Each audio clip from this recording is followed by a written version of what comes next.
This is the red heartbeat of Christmas Island. Its red crabs are one of the most spectacular biological wonders of the world.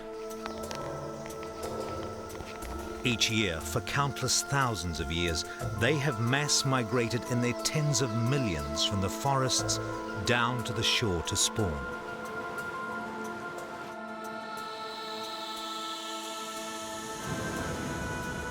But the red crabs and their unique island ecosystem are now under threat from a small but lethal enemy, the yellow crazy ant.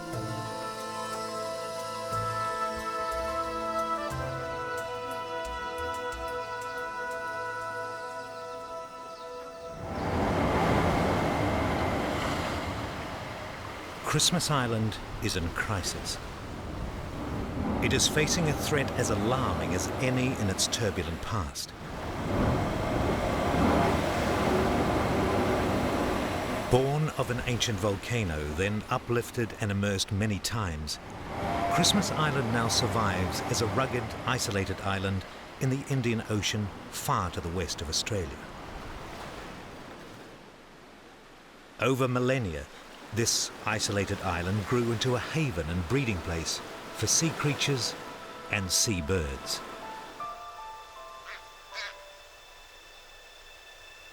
Christmas Island's marine origins and millions of years of occupation by birds worked its magic to create soils rich in calcium phosphate, the ideal nursery for the growth of a lavish rainforest. It was also the perfect setting for a remarkable invasion from the sea. This forest became a paradise for several species of land crabs. Blue crabs retain the strongest links to their marine past. They have fully developed gills and carry reservoirs of water under their shells. Alongside them live crabs so perfectly adapted to life on land that they can no longer survive in water. Robber crabs are powerful enough to tear open fresh coconuts with their claws. They have legs as long as a child's arm and are the most colossal land crabs on Earth.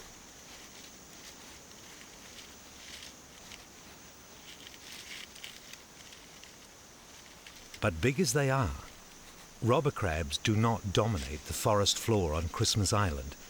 That distinction belongs to red crabs. Red crabs dominate through sheer numbers.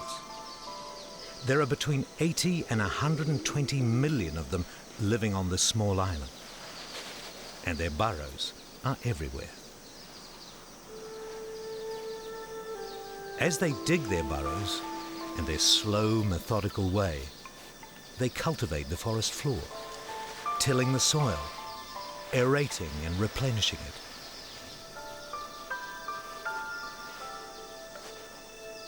These small ecosystem engineers also recycle and remove debris. They eat leaf litter, seeds and seedlings, excreting it as nutrient-rich deposits. The whole of the rainforest's well-being rests in the claws of these small but consummate gardeners. But once a year, a powerful call draws them back to the ocean that they once emerged from. That call comes with the first of the monsoon rains. Frigate birds nesting close to the cliff tops are the first to feel the cooling drops. As the rain reaches the forest floor, it triggers a flurry of activity among the red crabs. They start to move, slowly, in small numbers at first.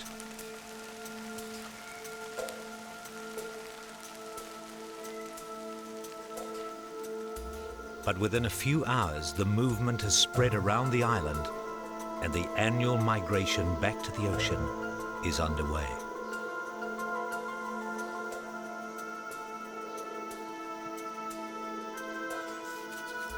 It will be a journey fraught with danger. As the crabs move coastward, the rain stops. But there's no turning back. They continue on, risking dehydration beneath the hot tropical sun. In an effort to conserve water, they journey in the early morning or late evening, moving from shade to shade if they can.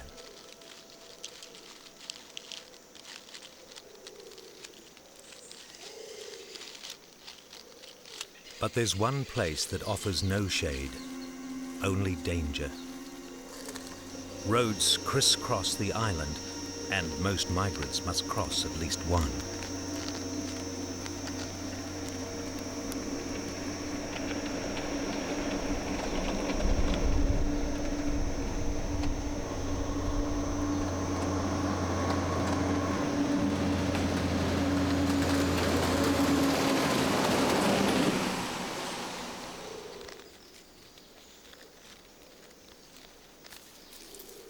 Red crabs are cannibals and eat fallen companions.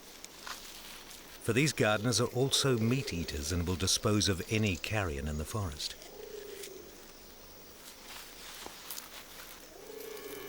But beyond the road, they face a far more serious and sinister threat. Crazy ants.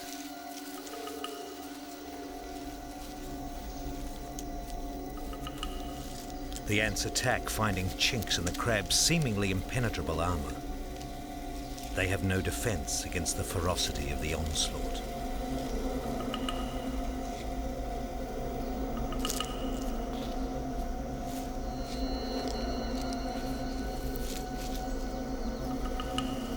Ants target the crab's vulnerable points, the eyes and the mouth.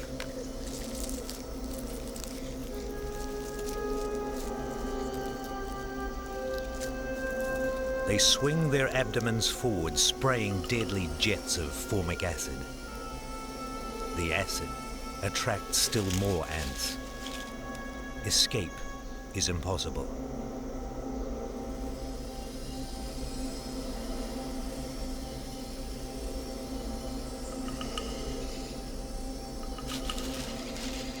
In an effort to flush out the burning acid, the crabs force moisture through their gill openings.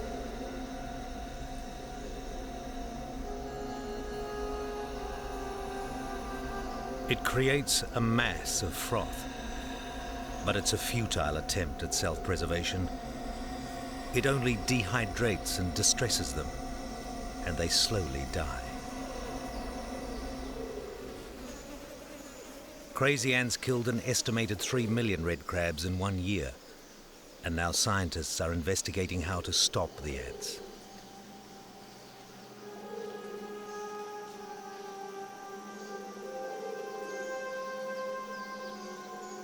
The task for Dennis O'Dowd and Peter Green is daunting. Crazy ant colonies are spreading at the rate of up to 3 meters a day around the island. Dead robber. The tiny invaders seem unstoppable. Yeah, crabs have been dying here for a while. This one, a bit pale and starting to break up. And to add insult to injury, you quite often find ant nests inside the old carcasses. Whatever plan the scientists recommend, the job of putting it into action will go to Parks Australia.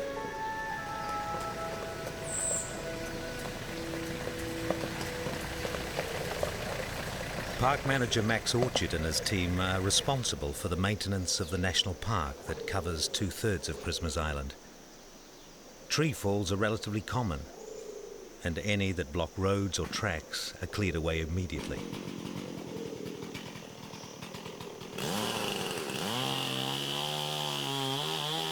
This large trunk will be difficult to move, so they decide to split it lengthways first. But in doing so, they make a startling and chilling discovery. Within a hairline crack of this healthy trunk is a large nest of yellow crazy ants. The worker ants rush to rescue the exposed larvae and bundles of egg masses. A single colony may have hundreds of queens within it. A few queens in there amongst them, eh? That's a queen, isn't it? What makes crazy ants such formidable enemies is that each queen has the potential to start a new colony anytime, anywhere. But most alarming of all is that unlike many other ants, crazy ants aren't territorial. They cooperate with each other.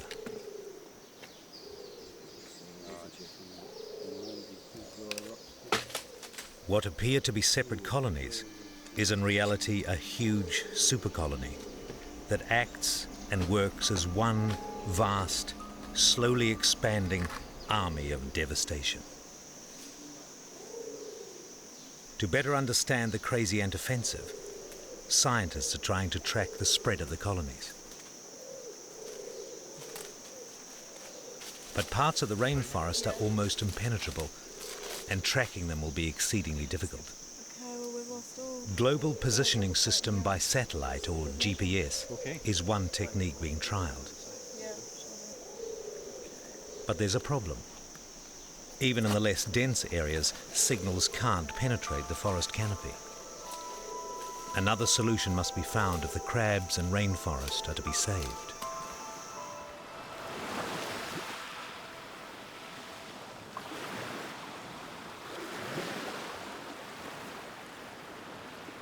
Some crabs have made it to the coast.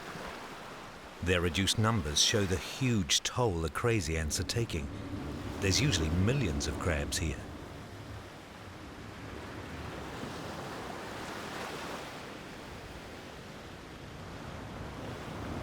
They come to dip and soak in the sea. Some merely paddle, absorbing seawater through hair patches at the base of their legs. Others use their claws to spoon water. The water replaces moisture and salts lost during their year in the forest.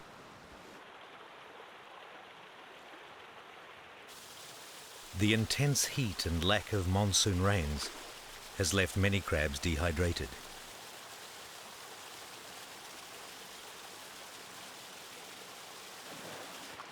At Waterfall Cove, the frigate birds too are feeling the heat.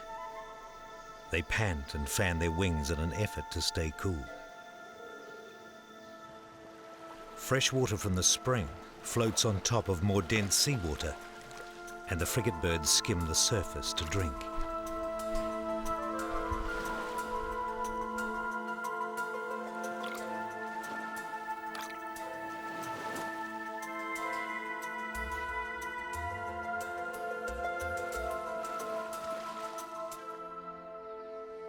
Within a few days, most of the surviving crabs have reached the outcrops, cliffs and beaches of Christmas Island.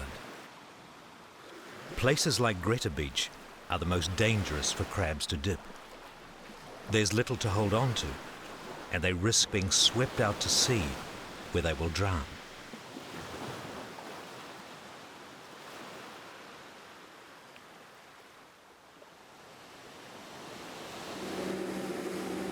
Max Orchard and his crew monitor the number of crabs that have made it to the shoreline.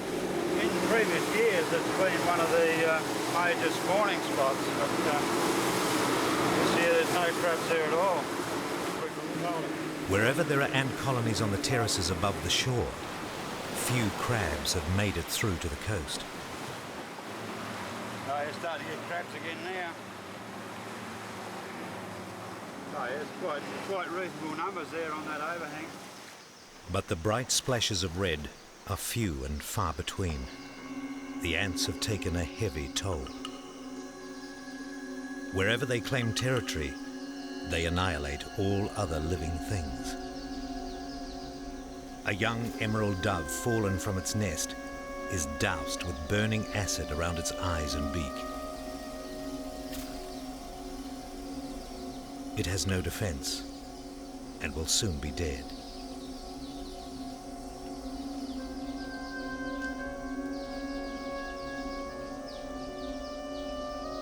Crazy ants are so named because of their frenetic behavior.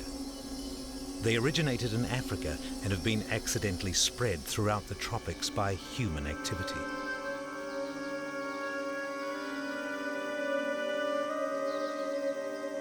They need a constant supply of protein to produce eggs and larvae.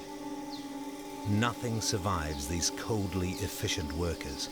They seize every opportunity to kill and consume the creatures of this forest.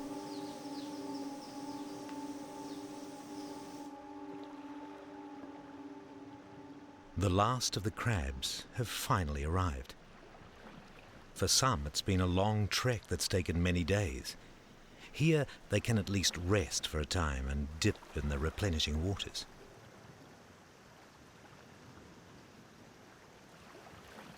But even here, they aren't safe. In the waters around Christmas Island, there are over 30 species of moray eel.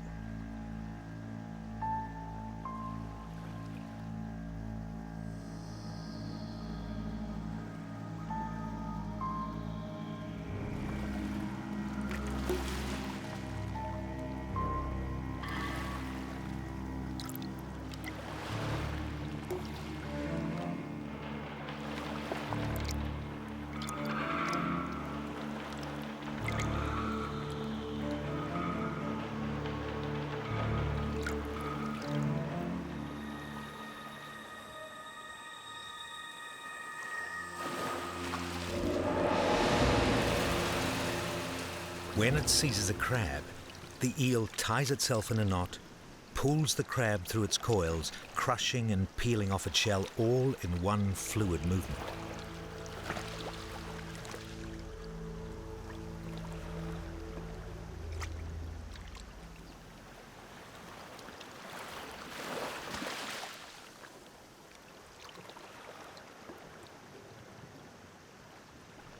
A few days later, the beach is completely deserted. All around the island, the crabs have suddenly disappeared. Another mysterious signal, known only to the red crabs, sends them moving back toward the forest.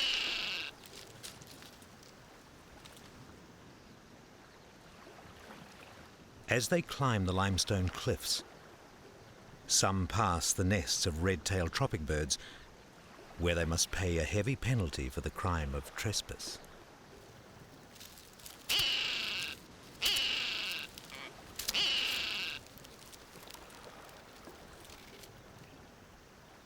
But this is just a short journey. Their destination is the shore terraces above the cliffs that will soon be their mating grounds. Here, they begin to prepare breeding burrows.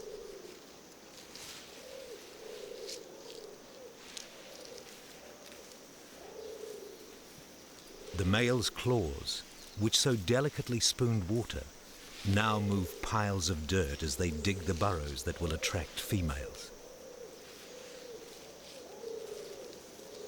But as prime digging space gets scarcer, competition increases.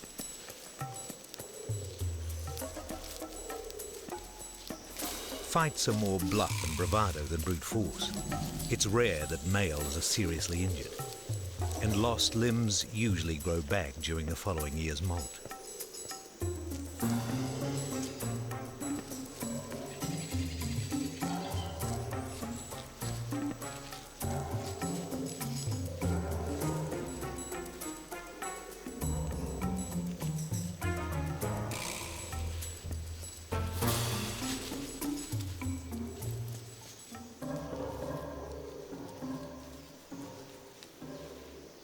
The highly prized burrows are shallow and only about a foot long, but without one, a male crab is unlikely to find a mate.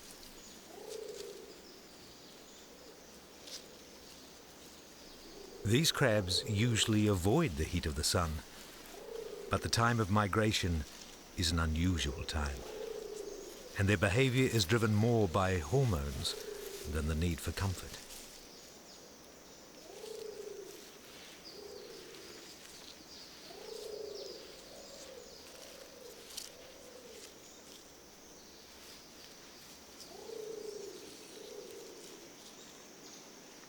beneath the drying rays of the sun. Some take refuge in their newly dug burrows, pulling leaves across the entrance to maintain humidity and prevent dehydration.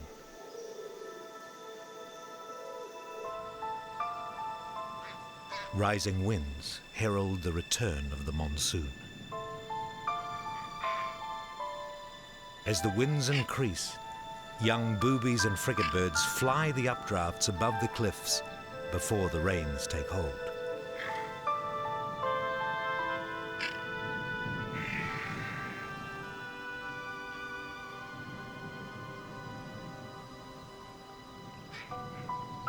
But there is another seabird on the island whose young cannot yet fly the windy cliffs.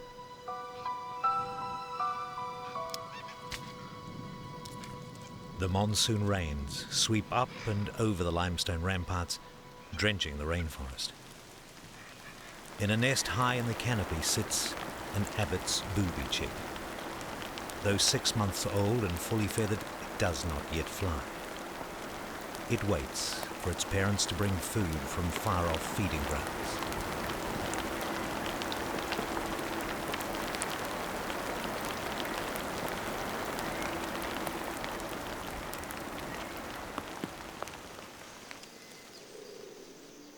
The rain softens the soil and revives the land. It also revives the digging and fighting.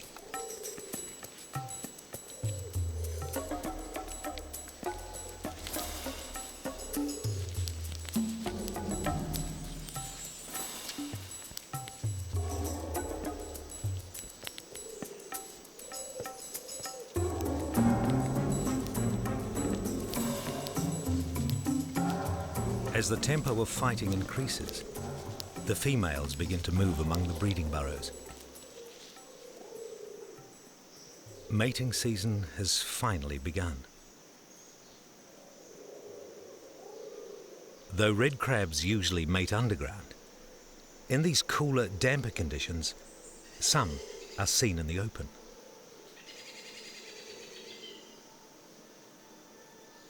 Like everything else about crabs, the act of mating is extremely slow.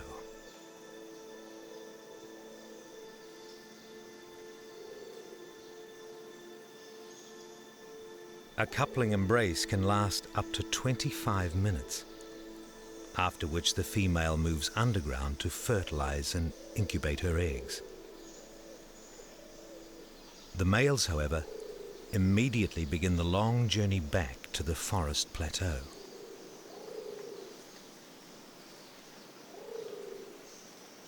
Recent rains and cloudy days means their return march is a lot easier.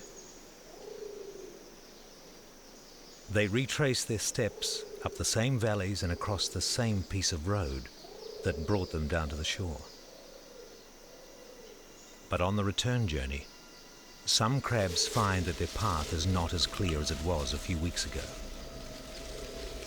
New crazy ant territories now block their homecoming path, and the killing begins all over again.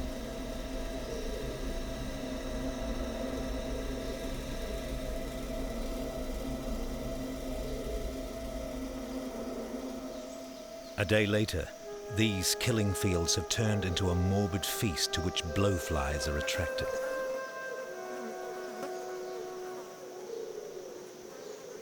Within hours, the blowfly's eggs have hatched into voracious maggots.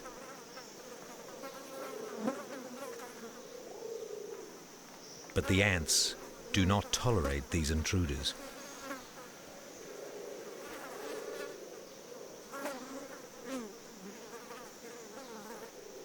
Even the maggots and their wallows of decaying crab flesh are attacked and sprayed with lethal acid.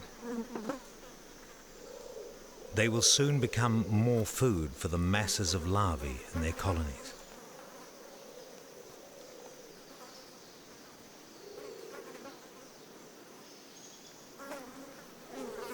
But yellow crazy ants are not just mindless killers. They're also shrewd and skillful livestock farmers.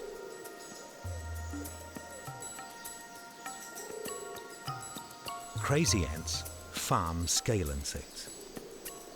These red and yellow bulbs are adult scale insects that attach themselves to the surface of the trees. Once attached, they suck sap and excrete energy-rich, sweet honeydew, which the ants harvest and feed on.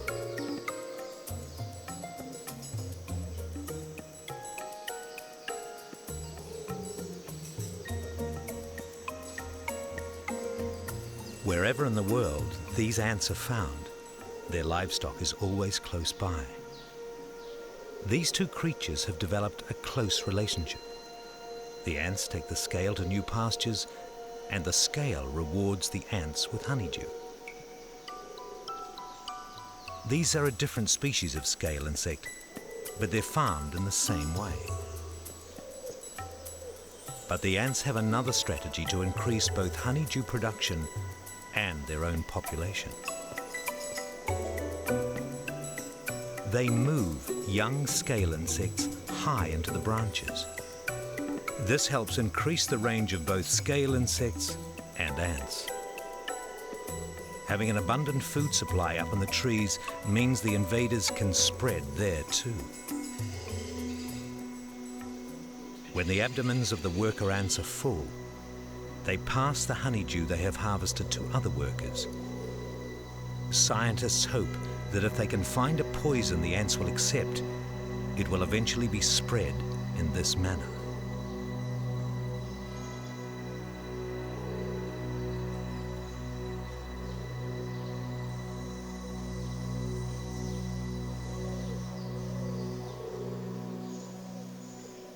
Honeydew that isn't gathered can cause serious problems when it falls onto the leaves below.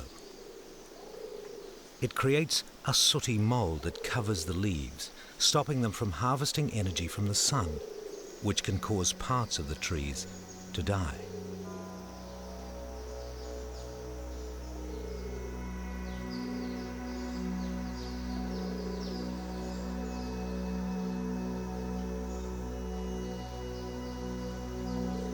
If the ants continue to spread the scale insects, the sooty mold will also spread and could kill large areas within the high branches of the rainforest.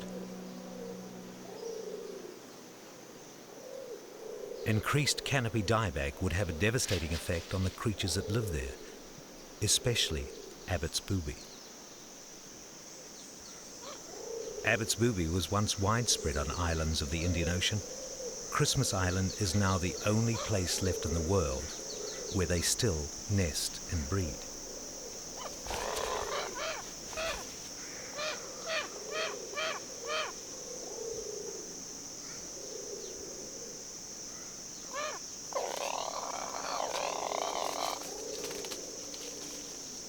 Even here, 1/4 of the birds' nesting sites have already been destroyed by human activity. During the 1970s, part of the rainforest was clear-felled to allow the mining of phosphate.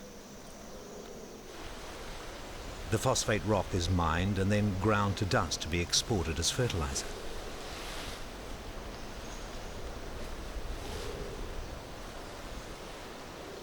Although clear felling has now stopped on Christmas Island, the legacy of the past is still hazardous for the Abbott's booby population. The cleared areas expose the nesting sites to huge wind gusts. It means the birds can sometimes have trouble landing in the trees and may fall. If an Abbott's booby falls to the ground, it cannot lift itself up from the forest floor, so the bird will die, either from starvation or attack by ants. The chick's parents have returned. Abbott's boobies are unique in that a chick spends an astounding 13 months in and around the nest.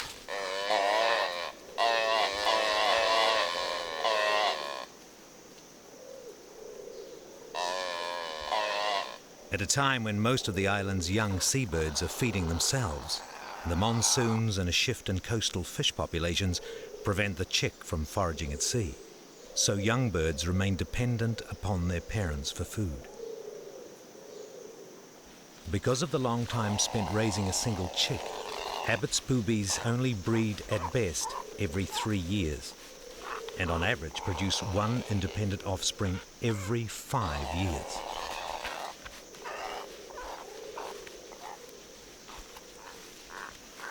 If the ant explosion is not slowed or stopped, this unique bird may be lost from the world forever.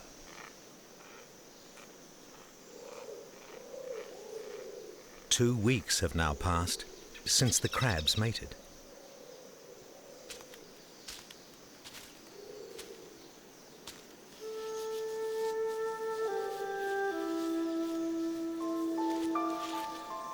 From their burrows on the forest floor, the females, heavy with fertilized eggs, are on the move.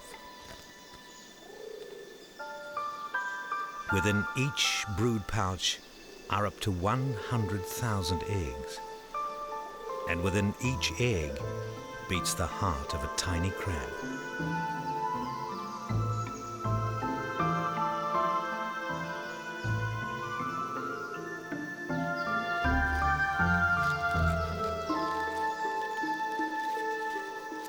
The females slowly make their way from the coastal terraces down to the shoreline, carrying the hopes of all red crabs with them.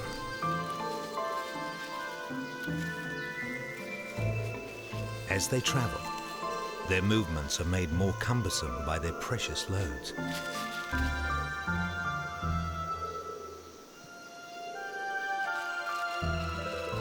They move with purpose and resolve. They have an appointment with the moon.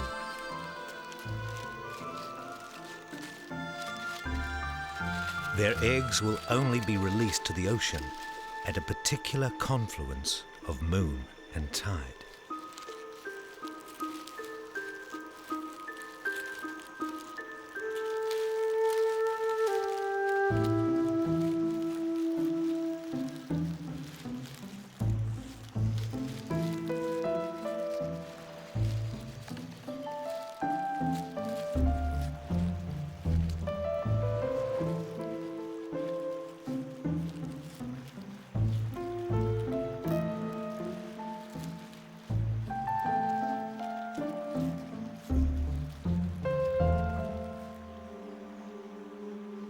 Within the undergrowth, a predator waits. A robber crab is on the hunt. It easily overcomes its prey and helps itself to a protein-rich dinner made more nourishing with lashings of caviar.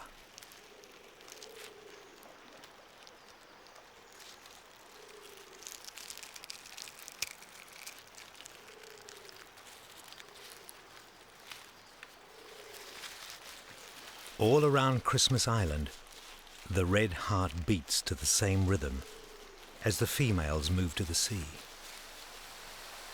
The heart does not beat as strongly as in the past because of crazy ants, but the survivors are about to play their part in determining the island's future.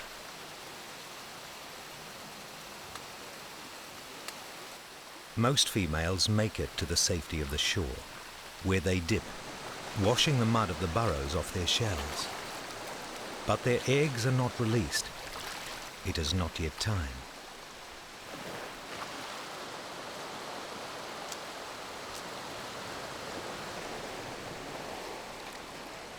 From Greta Beach to the blowholes and all around the island, the females continue to arrive. But there are extensive areas where the cliffs are not splashed with red.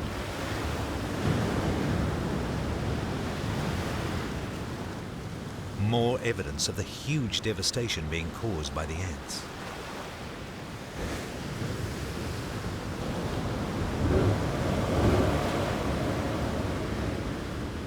Even though the ants have been on the island for 50 years, they've only recently begun to impact heavily on crab numbers.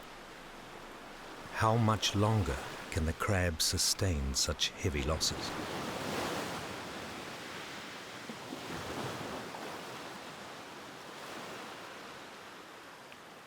This year, there are far fewer females coming to spawn than ever before. As recently as 2 years ago, the gathering females looked like this. Practically the entire coast was painted red with life.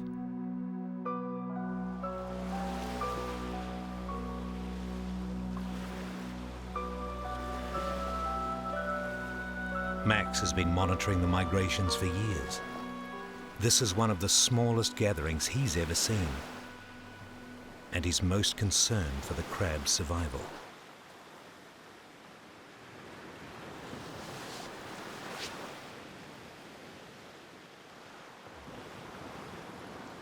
There's never been a time when the female's role was more critical, and tonight is the time when they must play their part.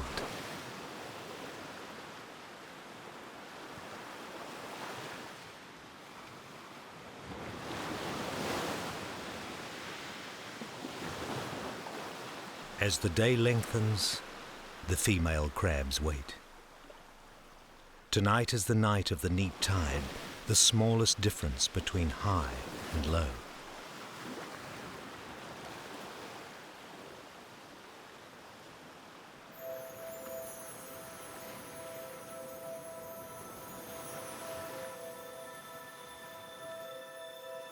The last quarter of a waning moon rises. Its light is the signal the females have been waiting for.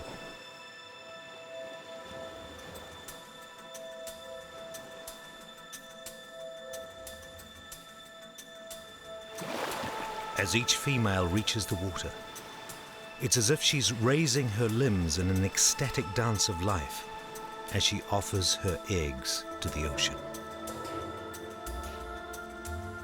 Soon the sea is saturated with spawn, countless millions of tiny lives whose battle for survival begins from the moment they leave their mother's protection.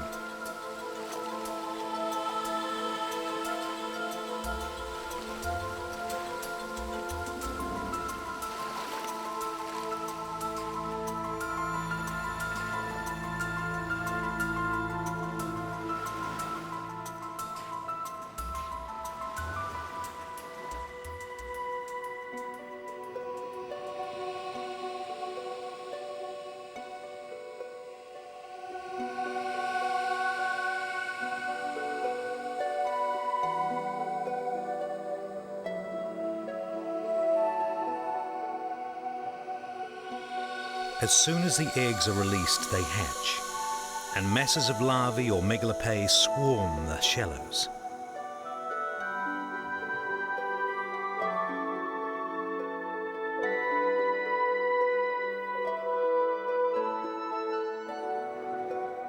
The crab larvae are like miniature mythical beasts with tiny spikes on their heads, which they use to rip open their egg sacs. And their powerful tails propel them into the next stage of life.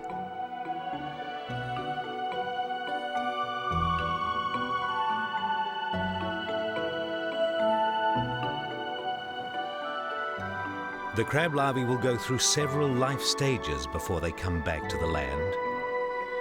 During that time, they will be at the mercy of fish, ocean currents, and the weather.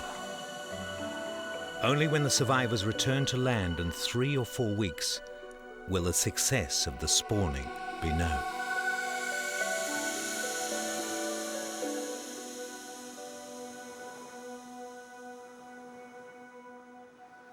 Their eggs released, the female crabs begin to move out of the water and across the beach. The sun rises upon females with their brood pouches now empty, beginning the long march back to the forest plateau. Among them are a few females who haven't released their eggs. They will spawn over the next few nights.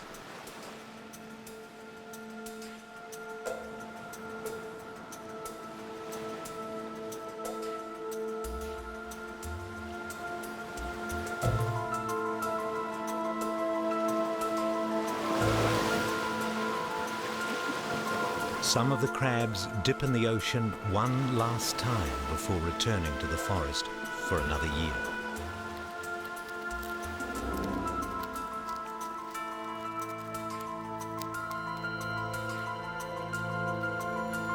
The purpose of their journey fulfilled, the females move more easily now.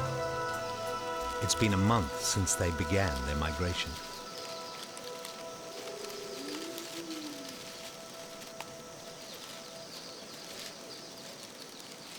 This is their journey home. Like the males, they take the same route inland as they took down to the sea. And like the males, some find that conditions have changed since they came to spawn.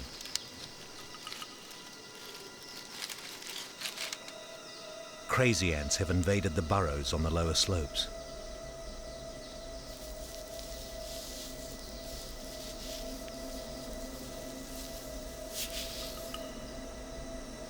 As the red crab seeks safety, they are overcome. It's the same story all over again. The ants attack. The acid blinds and chokes them, and they suffer a slow death. Though some crabs try to run, there's nowhere left to hide. Their island paradise is changing rapidly. This is the Christmas Island rainforest as it's been for many thousands of years. And this is what it's rapidly becoming. Where the ants have taken over, the forest is choked with weeds and seedlings. It's not difficult to see the parts of the forest where the crabs have been wiped out. These areas of thick undergrowth are expanding, like the ant colonies. Okay, let's go do it. As part of their strategy, scientists are monitoring the impact the ants are having on the forest itself. So look out for this stinger here, okay? Right here? The more information they have, the better their chance of beating the ants. They're measuring the rate of change in the forest within heavily infested areas. CN 68. It's a chilling exercise. For even if the ants are controlled and red crabs are able to repopulate these areas, 169. they believe it would take many decades for the forest to return to its natural state. But controlling the ants, or even halting their spread, is the most pressing task.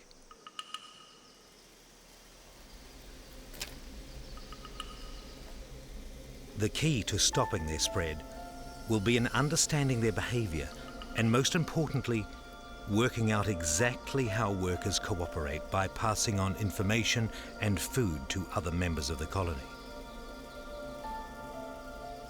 Scientists' main hope is that the cooperative behavior of crazy ants can be turned against them, that they will pass poison from ant to ant and that way spread death throughout their colonies.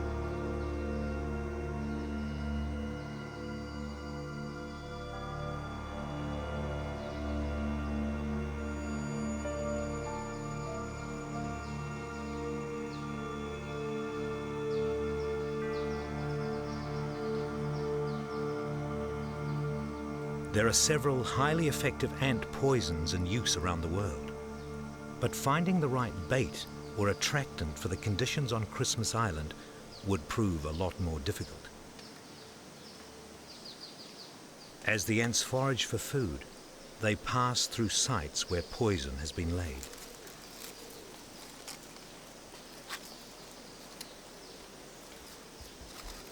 This green poison has a fish oil attractant, but the crazy ants ignore it. Trials with a second yellow poison, which has a carbohydrate attractant, reveals fascinating behavior. A tiny Fodoli ant picks up the bait and is attacked. But the poison is ignored.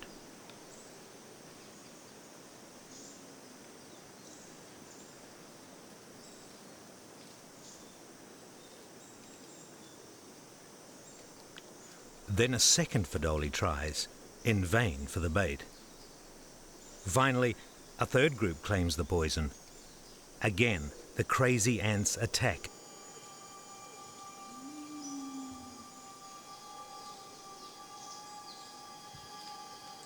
This time, though, as the scientists had hoped, a crazy ant picks up the poison and carries it towards the nest. But it carries it right past the nest, all the way to the colony midden, or rubbish dump, and disposes of it.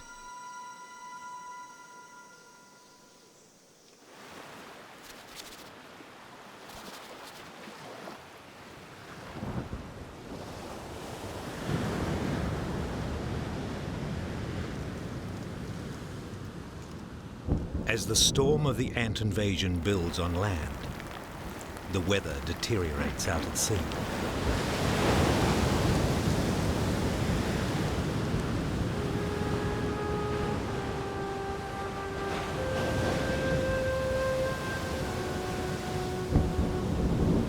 This is no longer the refreshing caress of the monsoon.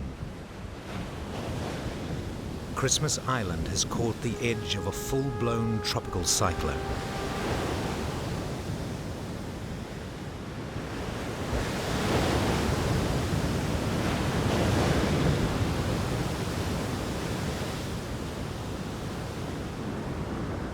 It's now been 3 weeks since the spawning. The first of the crab larvae were due to return from the ocean about now. Their chances of survival don't look good.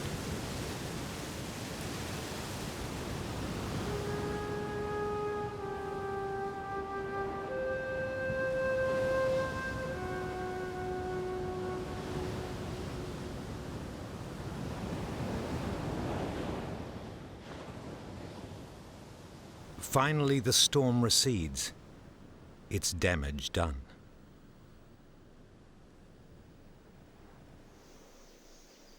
This Abbott's booby chick is very lucky to be alive.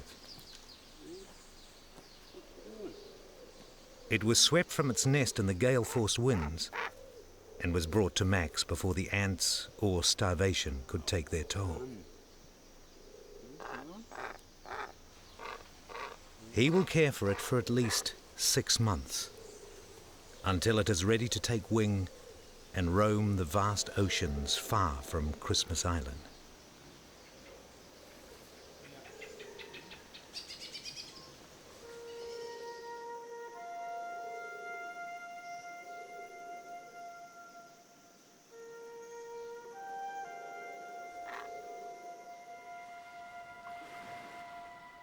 Exactly 1 lunar month after the main spawning, a second, smaller event takes place.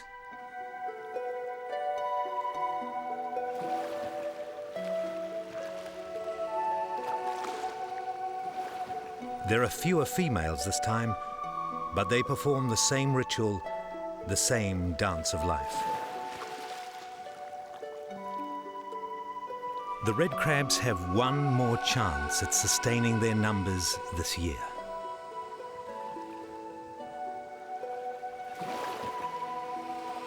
The specialized legs or pleopods that held the eggs safe for so long now push them out, releasing them to their fate.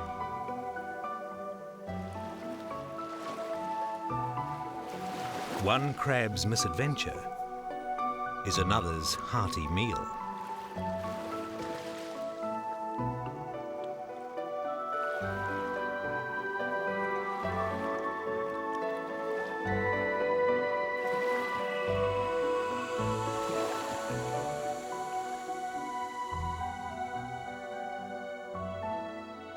At this time of year, the water should be red with returning larvae, but the storm and the hordes of waiting fish have taken their toll. None of the larvae from the first spawning have returned. Although the second spawning offers another small chance, the crab larvae will still have to face the same dangers at sea. On average, only 1 year in 5 yields a successful mass return of young crabs. This will not be a good year. Finally, a few from the second spawning return. Like tiny spiders, this next generation crawls inland, retracing a journey their species has made for thousands of years. Instinct pulls them forward. But in spite of all they've already endured, nothing in their biological inheritance has prepared them for what lies ahead. Crazy ants.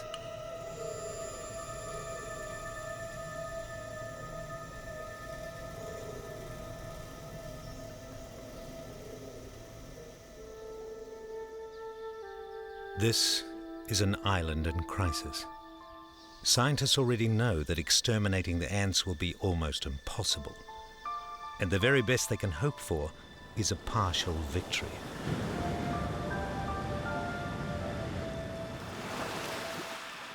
For the island's crabs, that means partial defeat. It's unlikely that we will ever see red crabs in the numbers of years now past. The very heartbeat of Christmas Island is fading, and there will be no easy solution.